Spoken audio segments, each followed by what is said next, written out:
Good morning students. Assignment में हम लोगों ने लास्ट टर्म पे 22 तक क्वेश्चन हम लोगों ने सॉल्व कर लिया था। आज हम लोग आगे क्वेश्चन सॉल्व करेंगे। Question number 23, an aqueous solution of methanol in water has vapour pressure. तो बच्चों ये जो मीथेनॉल प्लस वाटर ये एक्चुअली राउट्स लॉ में पॉजिटिव डिविएशन का है, और जो पॉजिटिव डिविएशन का है तो इसमें जो मीथेनॉल का जो वेपर प्रेशर हो जाएगा वो क्या हो जाएगा, मोर देन ऑफ वाटर, मतलब 23 में सी सही होगा। क्लियर। अगला है the depression in freezing point is maximum if the solvent used is. Depression in freezing point delta T F maximum कब होगा, डेल्टा टी एफ इसको टू होता है आई इंटू के एफ इंटू मोल एल टी। क्लियर। अब आप इसमें जैसा कि सबको पता है कि डेल्टा टी एफ जो है के एफ पे डिपेंड करता है, और के एफ किसका मैक्सिमम होता है, तो के एफ जो है कैम्फर का मैक्सिमम होता है, कैम्फर का। ये वैल्यू याद रखना, कैम्फर का जो के एफ होता है वो होता है अबाउट 40 केल्विन के जी पर मोल। क्लियर। तो कैम्फर का जो के एफ होता है मैक्सिमम, सबसे मैक्सिमम होता है अबाउट 40 केल्विन के जी पर मोल। तो इसमें delta T F that is depression in freezing point क्या होगा, इसमें मैक्सिमम होगा। क्लियर। क्वेश्चन नंबर 25 है the osmotic pressure of dilute solution is given by. तो ऑस्मोटिक प्रेशर का सीधा आपको फार्मूला बताया गया, pi B equals to N S T या pi B equals to N R T. Number B option correct होगा। Clear. इसके बाद 26 में which is not a colligative property, lowering of vapor pressure, freezing point, osmotic pressure, elevation in boiling point। इसमें जो 26 में B freezing point बच्चों colligative property नहीं होती है, depression in freezing point colligative property होती है। लोअरिंग ऑफ वेपर प्रेशर ये कॉलिगेटिव प्रॉपर्टी है, osmotic pressure colligative property, elevation in boiling point भी क्या है, कॉलिगेटिव प्रॉपर्टी है। अगला है blood has been found to be isotonic with. Blood जो है किसके आइसोटोनिक होता है, मतलब ये ब्लड की जो कंसंट्रेशन होती है किसकी कंसंट्रेशन के बराबर होती है, तो नॉर्मल सैलाइन वाटर जो होता है उसकी कंसंट्रेशन और ब्लड की कंसंट्रेशन बराबर होती है। तो जो नॉर्मल सैलाइन वाटर होगा वो आइसोटोनिक होता ब्लड होगा। क्लियर। क्वेश्चन नंबर 28 में पूछा गया which condition is not satisfied by an ideal solution. तो सबको आपको कंडीशन आइडियल सोल्यूशन में बताया गया था, डेल्टा एच मिक्सिंग जीरो होता है, डेल्टा वी मिक्सिंग जीरो होता है, राउट्स लॉ को ओबे करता है, लेकिन डेल्टा एस मिक्सिंग जो जीरो है वो नहीं होता। डेल्टा एस मिक्सिंग ऑलवेज क्या होगी, पॉजिटिव होगी। ठीक है। तो 28 में जो सी ऑप्शन है वो राउट्स लॉ को आइडियल सोल्यूशन को फॉलो नहीं करता। अगला है isotonic solutions are those which have same osmotic pressure, same molarity, same density, same normality. इसमें बच्चों आपका जो आंसर होगा ये होगा, क्वेश्चन नंबर कौन सा है आपका, 29।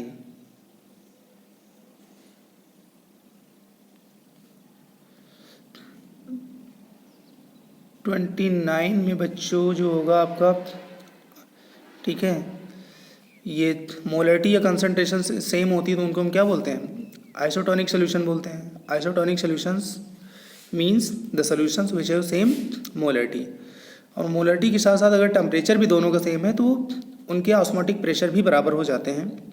जनरली हम रूम टेम्परेचर की बात करते हैं, तो रूम टेम्परेचर दोनों के लिए बराबर होता है, कंसंट्रेशन भी दोनों के लिए बराबर होती है, तो उस केस में सेम ऑस्मोटिक प्रेशर भी होता है, सेम मोलरिटी भी होती है। तो ऑस्मोटिक प्रेशर और मोलरिटी दोनों ऑप्शन में दे दिया जाए तो आप ऑस्मोटिक प्रेशर कंसीडर कर लोगे, बाकी मोलरिटी भी होती है। क्लियर। तो इसमें बच्चों इसका जो सोल्यूशन हम लोग देखो ऐसे करेंगे, isotonic means both solution have same molarity, and if both solutions have same temperature then both will have same osmotic pressure. If two solutions have different concentration are called isotonic. It means both have same osmotic pressure. अगर दो solution दोनों की concentration अलग है और अगर उनको isotonic कहा गया, इसका मतलब उनकी ऑस्मोटिक प्रेशर बराबर है। तो अगर ऑस्मोटिक प्रेशर बराबर है तो भी आइसोटोनिक बोल देते हैं, और अगर दोनों की कंसंट्रेशन बराबर है तो भी आइसोटोनिक बोल देते हैं। तो अगर दोनों ऑप्शन हो तो आप ऑस्मोटिक प्रेशर लगा दोगे, अगर ऑस्मोटिक प्रेशर नहीं है तो मोलरिटी लगा दोगे। Clear. Question number 30 the correct relationship between the boiling point very dilute solution of AlCl3 T1 and CaCl2 T2 have the same molar concentration। Concentration सबकी बराबर है तो बॉइलिंग पॉइंट का रिलेशन आपको पता है, delta T B equals to होता है i into K B into molarity. Dilute में मोलर दोनों इक्वल होता है, तो डेल्टा टी पी यहाँ पे किसके इक्वल होगा, आई के। इसका आई 3 + 1 4 है, इसका आई 3 है, तो जिसका आई ज़्यादा उसका बॉइलिंग पॉइंट भी ज़्यादा है, इसका मतलब T1 ग्रेटर दैन T2 होगा। 30 का आंसर क्या होगा, B, T1 greater than T2। Clear. इसके बाद क्वेश्चन नंबर 31 बच्चों। अब 31 में देखो क्या कहा गया है, 2 solutions KNO3 and CH3COOH are prepared separately. The molarity of both is 0.1 m and osmotic pressure is P1 is equals to and P2 respectively. The correct relationship between osmotic pressure। बच्चों दोनों की ऑस्मोटिक प्रेशर का formula होता है pi equals to I into C into S into T. अब i को छोड़ दिया जाए तो कंसंट्रेशन सबकी बराबर है, सबकी एस बराबर है, सबकी टी बराबर है, लेकिन आई दोनों में डिफरेंट होगा।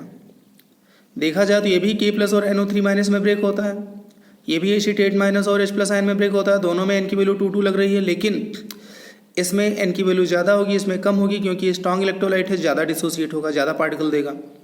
ये कम डिसोसिएट होगा, कम पार्टिकल देगा, तो आई की वैल्यू यहाँ पे ग्रेटर होगी, यहाँ पे स्मॉलर होगी, तो इसका P1 ग्रेटर होगा, इसका P2 कम होगा, मतलब P1 greater than P2। Answer क्या होगा अपना 31 में सी होगा। क्लियर। इसका सोल्यूशन देख लो, दोनों की कंसंट्रेशन, दोनों का osmotic pressure, pi directly proportional to I directly proportional to n. KNO3 furnish more number of ions due to strong electrolyte than acetic acid due to weak electrolyte, hence P1 greater than P2। Clear. इसके बाद बच्चों 32 में देखो, boiling point elevation is, elevation in boiling point या boiling point elevation दोनों का मतलब एक ही होता है। एडिटिव प्रॉपर्टी नहीं है, कंसेक्यूटिव प्रॉपर्टी नहीं है, कॉन्स्टिट्यूटिव प्रॉपर्टी नहीं है, colligative property yes, partly additive and partly constitutive no. 32 में क्या होगा, C, elevation in boiling point क्या है, कॉलिगेटिव प्रॉपर्टी है। क्लियर। 33 में an example of colligative property is freezing point नहीं है, बॉइलिंग पॉइंट भी नहीं है, वेपर प्रेशर भी नहीं है, ऑस्मोटिक प्रेशर है यस। तो 33 में क्या आंसर होगा, डी होगा। A mixture of benzene and toluene forms, benzene और टॉलुइन में किसी तरह का कोई इंटरेक्शन नहीं होता है। जब किसी तरह का कोई इंटरेक्शन नहीं होता तो जो बेंजीन के मॉलिक्यूल्स में आपस में फोर्स ऑफ अट्रैक्शन होगा, जो टॉलुइन के बीच में आपस में होगा, वही बेंजीन और टॉलुइन के बीच में होगा। मतलब ये आइडियल सोल्यूशन का बिहेव करेंगे। कैसा सोल्यूशन का बिहेव करेंगे, आइडियल। क्लियर। इसके बाद number 35, A colligative properties of a solution depend on, colligative properties of solution जो है किस पे डिपेंड करती हैं, तो आपको डेफिनेशन में बताया गया था, colligative properties are those properties of solution which depend upon the number of solute particles and they do not depend upon the nature of solute particle. किस पे डिपेंड करती हैं, नंबर ऑफ सोल्यूट पार्टिकल पे depend करती हैं। Clear. तो इसमें answer अपना क्या होगा, 35 में ए होगा। Clear. Colligative properties depend upon the number of solute particles and do not depend upon the nature of solute particles. Answer क्या होगा, ए होगा। Clear. 36, osmosis is the spontaneous flow through semi permeable membrane of. Clear. Osmosis is the spontaneous flow through semi permeable membrane. और osmosis के बारे में सारी condition आपको बताई गई हैं। Number A, less concentrated solution into more concentrated solution, the solvent from solution of lower concentration to one higher concentration। ये बच्चों सही है complete. Salute particles from wrong, D भी क्या है, रॉन्ग है। आंसर आपका क्या होगा, बी होगा। क्लियर। अगला 37, the osmotic pressure of non aqueous solution is measured by. Clear. तो ये बच्चों आप याद कर लो, ऑस्मोटिक प्रेशर जो नॉन एक्वस सोल्यूशन होते हैं, जो पानी में नहीं मिलाए जाते हैं, उनको हम किस मेथड से हम मेजर करते हैं। नंबर डी है टाउनेंट्स लॉ मेथड। तो टाउनेंट मेथड से हम लोग ऑस्मोटिक प्रेशर हम लोग नॉन एक्वस सोल्यूशन के हम लोग मेजर करते हैं। Clear. First 3 methods involve use of copper ferrocyanide. First 3 method में copper ferrocyanide as semi permeable membrane which will be dissolve in non aqueous solvent. Clear. And this only Townes method having semi permeable membrane of powdered glass and clay can be used to determine the osmotic pressure of non-aqueous solution। Clear। तो जो semi permeable membrane water में dissolve ना हो वो हम लोग town method use करते हैं। अगला है a pressure cooker reduces cooking time because.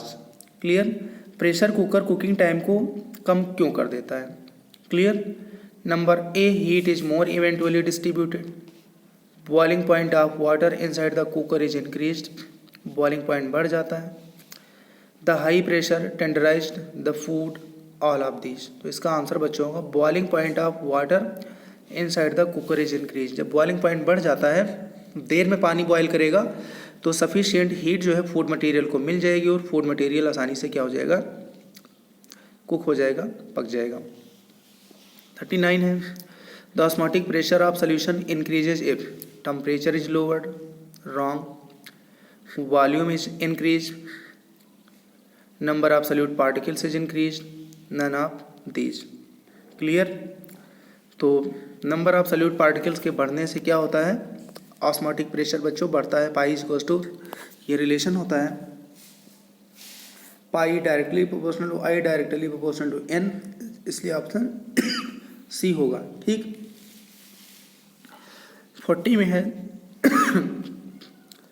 The ratio of the value of any colligative property for KCl solution to that of sugar solution is. Clear. तो KCl का I 2 होता है, sugar का I क्या होता है, 1 होता है। दोनों का रेशियो क्या होगा, 2/1, दैट इज 2। आंसर क्या सही होगा, सी। क्लियर। KCl का 1/2 फैक्टर 2 होता है और शुगर का 1/2 फैक्टर 1 होता है। दोनों का रेशियो क्या होगा, 2/1, that is 2, C option. Equimolal solution of A and B shows depression in freezing point in the ratio of 2:1. Clear students? A remains in the normal state in the solution, B will be। A का ना dissociation होता है ना association होता है, तो B का क्या होगा ये आपको बताना है। दोनों की मोलरिटी सेम है, तो डेल्टा TF और डेल्टा TF का रेशियो क्या है, 2:1। तो डेल्टा TF और डेल्टा TF का रेशियो क्या है, 2:1। इसका इनफैक्ट 1/2 फैक्टर 1 ही है, क्या है, 1, क्योंकि यानी डिसोशिएट होता है ना एसोसिएट होता है। अब इसका हम आई क्या लिखें कि आंसर हमारा 2 हो जाए, ओवरऑल वैल्यू 2/1 हो जाए, क्योंकि आंसर 2/1 इसका दिया गया है, तो ऊपर तो 1 ही होगा। अब नीचे आप क्या लिखोगे, 1/2, तब इसका रेशियो क्या होगा, 2/1 हो जाएगा।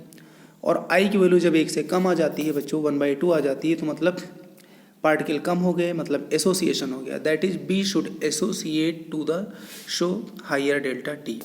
क्लियर। तो बी जो है क्या हो रहा है यहाँ पे, एसोसिएट हो रहा है। अगला है question number 42 the vapour pressure of solution of non volatile solute is P। The vapour pressure of A dilute solution of non volatile solute is P। Vapour pressure solution का P है and that of vapour pressure pure solvent P0 है। The lowering of the vapour pressure क्या होगा, तो lowering हमेशा P0 minus P होगा और P0 minus P हमेशा क्या होगा, पॉजिटिव वैल्यू होगी। आंसर क्या होगा आपका, ए होगा। क्यों, क्योंकि जब कोई भी सॉल्वेंट सोल्यूशन में कन्वर्ट होता है तो उसका वेपर प्रेशर कम हो जाता है। ये सॉल्वेंट है, ये सोल्यूशन है P, सॉल्वेंट का वेपर प्रेशर ज़्यादा है, सोल्यूशन का वेपर प्रेशर कम है, तो P0 माइनस P की वैल्यू हमेशा क्या होगी, पॉजिटिव वैल्यू होगी। क्लियर। अगला 43, ठीक। If P0 and PS are the vapor pressure of solvent and its solution respectively, x1 x2 are mole fraction of solvent and solute respectively, then अब आपको ये रिलेशन बताना है। तो हम सबको पता है P0 minus PS upon P0 is equals to होता है मोल फ्रैक्शन ऑफ सल्यूट। क्या होता है, मोल फ्रैक्शन ऑफ सल्यूट।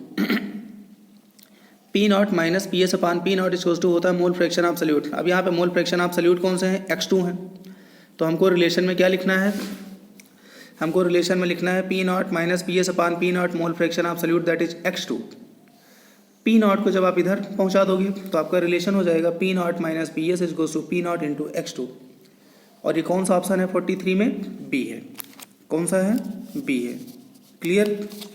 इसके बाद 44 हम लोग देखते हैं। The value of KF for water 1.86 calculated from glucose solution. Glucose solution से वाटर का KF क्या आ गया, 1.86 आ गया। The value of KF for water calculated for NaCl solution will be. अगर NaCl का सोल्यूशन ले लिया जाए और वहाँ से KF वाटर का फाइंड किया जाए तो बच्चों ये KF जो है सॉल्वेंट पे डिपेंड करता है। अगर सॉल्वेंट वाटर है तो उसमें सल्यूट कोई भी मिला दिया जाए, वाटर के लिए KF हमारा क्या होता है, कांस्टेंट होता है, 1.86 होता है। तो NaCl में भी क्या होगा, 1.86 होगा। दैट इज ए आंसर क्या होगा, करेक्ट होगा। ठीक, अगला 45। What will be the molecular weight of NaCl determined experimentally following elevation in boiling point और डिप्रेशन इन फ्रीजिंग पॉइंट। तो बच्चों एलिवेशन इन बॉइलिंग पॉइंट या डिप्रेशन इन फ्रीजिंग पॉइंट में इसका मॉलिक्यूलर वेट कम हो जाएगा, क्योंकि पार्टिकल क्या होगा, NaCl डिसोसिएट हो जाता है। तो NaCl का कैलकुलेटेड मॉलिक्यूलर वेट क्या होता है, 58.5। तो इसका जो एक्सपेरिमेंटल वैल्यू आएगी वो 58.5 से क्या होगी, कम होगी। क्लियर। देखो, normal molecular weight of electrolyte greater than experimental molecular weight. तो नॉर्मल मॉलिक्यूलर वेट 58.5 होता है, तो एक्सपेरिमेंटल क्या होगा, 58.5 से कम होगा। दैट इज ए आंसर होगा। और ये क्यों होगा, क्योंकि ये सल्यूट क्या होगा, डिसोसिएट हो जाएगा। डिसोसिएट होने से पार्टिकल्स का जो वेट होता है वो क्या हो जाता है बच्चों, कम हो जाता है। Question number 46। The one half factor of NaCl assuming 100% dissociation. मैंने आपको बताया था कि कोई भी सल्यूट अगर 100% डिसोसिएट हो जाए तो उसमें I=N के बराबर हो जाता है। और यहाँ पे Na+ और Cl- दो पार्टिकल हैं, तो I की वैल्यू 2 हो जाएगी। और 2 के लिए 46 में कौन सा आंसर करेक्ट होगा, नंबर बी होगा। क्लियर। इसके बाद 47 में कहा गया है the solution in which the blood cells retain their normal shape with regard to the blood are. जहाँ पे ब्लड सेल्स अपने शेप को रिटेन रखते हैं, मेंटेन रखते हैं, ना श्रिंक होता है ना एक्सपैंड होता है। इसका मतलब कि जो ब्लड और ब्लड सेल्स दोनों की कंसंट्रेशन सेम है, और जब दोनों की कंसंट्रेशन सेम है तो उसको हम क्या बोलते हैं, आइसोटोनिक। और आइसोटोनिक में ऑस्मोसिस नहीं होती है। क्लियर। तो ऑस्मोसिस नहीं होती, इसलिए आंसर क्या होगा हमारा, आइसोटोनिक होगा। 47 में ए होगा। अगला है the factor delta TF upon KF represents. तो बच्चों एक हमारे पास रिलेशन होता है 48 में, डेल्टा TF इसको होता है KF इंटू मोलेलिटी। यहाँ से डेल्टा TF अपॉन KF लाओगे क्या हो जाएगा, मोलेलिटी। और आपसे यही रिलेशन पूछा गया है भाई, डेल्टा TF अपॉन KF का रिलेशन क्या है, तो आंसर क्या होगा, मोलेलिटी होगा। आंसर डी होगा। 49 में आपसे कहा गया है which of the following solutions has minimum freezing point. अब बच्चों फ्रीजिंग पॉइंट मिनिमम बताना है। फ्रीजिंग पॉइंट होता है 0 minus delta TF। Delta TF जितना ज़्यादा हो जाएगा उतना ही आपका फ्रीजिंग पॉइंट माइनस में हो जाएगा और वैल्यू उतनी छोटी हो जाएगी। क्लियर। तो फ्रीजिंग पॉइंट मिनिमम लाने के लिए डेल्टा TF क्या होना पड़ेगा, मैक्सिमम लाना पड़ेगा। Minimum freezing point means more number of ions, और minimum freezing point means maximum delta TF। Maximum delta TF होना चाहिए। अच्छा, डेल्टा TF क्या होता है, I into KF into molality होती है। Clear. I into KF into molality होती है। अब यहाँ पे आपके 4 ऑप्शन दिए हैं। Delta TF